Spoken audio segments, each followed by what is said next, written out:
National Herald से लेकर मनरेगा तक कर्नाटक में कांग्रेस का सियासी शंखनाद। गांधी का नाम हटाने और नफरत की राजनीति के खिलाफ सिद्धारमैया डीके शिव कुमार के नेतृत्व में विशाल प्रदर्शन। बेलगावी विशेष राजनीतिक रिपोर्ट। नेशनल हेराल्ड मामले और महात्मा गांधी के नाम से जुड़े मनरेगा कानून में प्रस्तावित बदलाव को लेकर कर्नाटक की सत्तारूढ़ कांग्रेस ने केंद्र सरकार के खिलाफ खुला मोर्चा खोल दिया है। बुधवार को बेलगावी स्थित स्वर्ण विधान सौधा परिसर में गांधी प्रतिमा के सामने मुख्यमंत्री सिद्धारमैया और उप मुख्यमंत्री डीके शिव कुमार के नेतृत्व में हुए विशाल विरोध प्रदर्शन ने राष्ट्रीय राजनीति में एक नई बहस छेड़ दी है। इस प्रदर्शन में राज्य सरकार के कई मंत्री, कांग्रेस विधायक और विधान परिषद सदस्य शामिल हुए। कांग्रेस ने इसे सिर्फ एक प्रदर्शन नहीं बल्कि संविधान, गांधी और गरीबों के अधिकारों की रक्षा की लड़ाई करार दिया।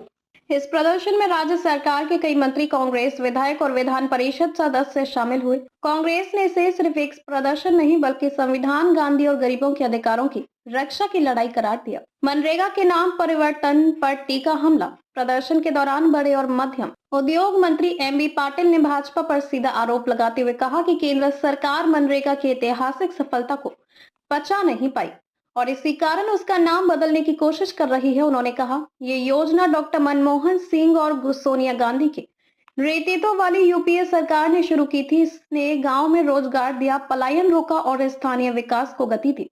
ये भारत के इतिहास की सबसे सफल सामाजिक योजनाओं में से एक रही है। पाटिल ने सवाल उठाया कि जब योजना में पहले से राष्ट्रपिता महात्मा गांधी का नाम जुड़ा था, जिन्होंने देश को आजादी दिलाई, तो फिर उनका नाम हटाने की जरूरत क्यों पड़ी? कांग्रेस नेताओं का कहना है कि मनरेगा का नाम बदलकर विकसित भारत गारंटी रोजगार और आजीविका मिशन ग्रामीण वीबी ग्राम विधेयक 2025 लाना केवल प्रशासनिक फैसला नहीं बल्कि वैचारिक हमला है।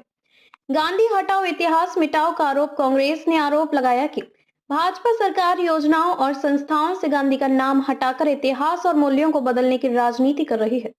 पार्टी नेताओं ने इसे नफरत की राजनीति बताते हुए कहा कि केंद्र सरकार सामाजिक न्याय से जुड़ी योजनाओं को कमजोर करना चाहती है। कांग्रेस का दावा है कि मनरेगा ने करोड़ों ग्रामीण परिवारों को न्यूनतम आय सुरक्षा दी, महिलाओं की भागीदारी बढ़ाई, गांव में बुनियादी ढांचे को मजबूत किया और यही कारण है कि भाजपा इसे खत्म करने या नए नाम से कमजोर रूप में लागू करना चाहती है। राजनीतिक बदले की कार्रवाई का आरोप। प्रदर्शन का दूसरा बड़ा मुद्दा रहा नेशनल हेराल्ड मामला। कांग्रेस ने प्रवर्तन निदेशालय की कार्रवाई को राजनीतिक प्रतिशोध बताया। पार्टी नेताओं का कहना है कि केंद्रीय एजेंसियों का इस्तेमाल विपक्ष को डराने और दबाने के लिए किया जा रहा है। कांग्रेस नेताओं ने इस बात पर जोर दिया कि दिल्ली की एक अदालत ने हाल ही में नेशनल हेराल्ड मामले में कांग्रेस नेतृत्व के खिलाफ लगाए गए मनी लॉन्ड्रिंग आरोपों को लेकर संज्ञान लेने से इनकार किया, जिससे पार्टी अपनी नैतिक जीत बताया। राज्य भर में आंदोलन, विधानसभा में भी उठेगा मुद्दा। कांग्रेस ने साफ कर दिया है कि ये आंदोलन यही नहीं रुकेगा, जिला और तालुका स्तर पर भी विरोध प्रदर्शन किया जाएगा। कर्नाटक विधानसभा के आगामी सत्र में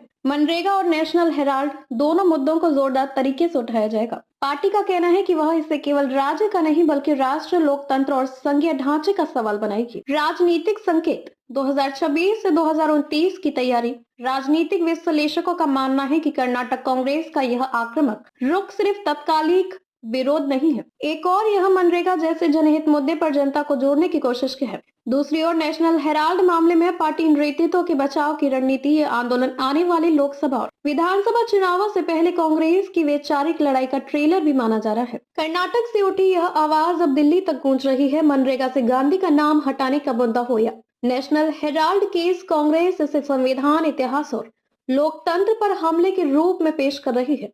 अब देखना यह होगा कि केंद्र सरकार इस बढ़ते राजनीतिक दबाव का कैसे जवाब देती है और यह संघर्ष आने वाले दिनों में किस दिशा में जाता है।